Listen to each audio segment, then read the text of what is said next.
అందరికి నమస్కారం అండి. మనకి ఐఎస్పిఎల్ సీజన్ 1కి అయితే చాలామంది రిజిస్ట్రేషన్ చేసుకున్నారు. మరి దాని తర్వాత సీజన్ 2కి మరి రిజిస్ట్రేషన్ చేసుకున్న వాళ్ళు ఫస్ట్ సీజన్కి ఎవరైతే రిజిస్ట్రేషన్ చేసుకున్నారో వాళ్ళు మళ్ళీ రిజిస్ట్రేషన్ చేసుకోవాల్సిన అవసరం లేదు, జస్ట్ అప్డేట్ చేసుకుంటే చాలా సరిపోతుంది. సో మరి దాని తర్వాత సీజన్ 2 ఎవరైతే కొత్తగా ఆడాలనుకుంటున్నారో, ఫస్ట్ సీజన్లో ఎవరైతే రిజిస్ట్రేషన్ చేసుకోకుండా సెకండ్ సీజన్లో ఎవరైతే కొత్తగా రిజిస్ట్రేషన్ చేసుకొని ఐఎస్పిఎల్ సీజన్ 2కి అటెండ్ అవ్వాలనుకుంటున్నారో వాళ్ళకైతే లాస్ట్ డేట్ వచ్చేసరికి సెప్టెంబర్ 15th అనమాట. సో ఇంకా 1 వీక్ మాత్రమే టైం ఉంది. సో ఈ రోజు వచ్చేసరికి 9th. సో దాని తర్వాత 15th వరకు, అంటే నెక్స్ట్ వీక్ వరకు అయితే మనకి టైం ఉంది.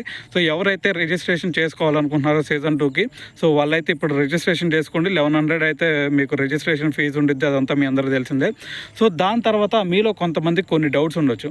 అన్న మేము లాస్ట్ టైము ప్యూర్ ఆల్రౌండర్గా ట్రై చేసాం, మరి ఈసారి మేము చేంజ్ చేసుకోవాలనుకుంటున్నాం, ప్యూర్ బౌలర్గా లేదంటే ప్యూర్ బ్యాట్స్మెన్గా మేము చేంజ్ చేసుకోవాలనుకుంటున్నాం, మరి ఇది ఎలా చేంజ్ చేసుకోవాలి అనే డౌట్స్ మీలో ఉండొచ్చు. సో మరి ఆ విషయానికి వస్తే మనకి మీలో ఎవరైనా సరే అలాంటి డౌట్స్ ఎవరికన్నా ఉంటే మీరు డైరెక్ట్గా సెలక్షన్స్ రోజు వెళ్ళి సెలెక్టర్స్తో అయితే మీరు మాట్లాడచ్చు. దాని తర్వాత మీరు అప్డేట్ చేసుకునే టైంలో మీకు మీరు ఏమన్నా చెక్ చేసుకోవాల్సింది ఏమన్నా ఉందా, లేదంటే మీరు ఏదన్నా చేంజ్ చేసుకోవాల్సింది ఏదన్నా ఉంది అంటే మీరు అక్కడైతే చేంజ్ చేసుకొని మీరు అప్డేట్ అయితే చేసుకోవచ్చు. సో ప్యూర్ బౌలర్గా అయితే అదే రిజిస్ట్రేషన్ నెంబర్ మీద మీరు బౌలర్గా లేదంటే ప్యూర్ బ్యాట్స్మెన్గా అయితే ట్రై చేయొచ్చు అనమాట. సో ఇది మాత్రం గుర్తుపెట్టుకోండి, సెప్టెంబర్ 15th అనమాట. సో ఒకవేళ మీకు అలా అప్డేట్ అవ్వకపోతే మీరు డైరెక్ట్గా సెలక్షన్స్ రోజు మీరు డైరెక్ట్గా వెళ్ళిపోయి అక్కడ సెలెక్టర్స్తో నేను ప్యూర్ బౌలర్గా లేదంటే ప్యూర్ బ్యాట్స్మెన్గా నేను ట్రై చేయాలనుకుంటున్నాను అని చెప్పేసి మీరు మాట్లాడుకుంటే సరిపోతుంది అనమాట.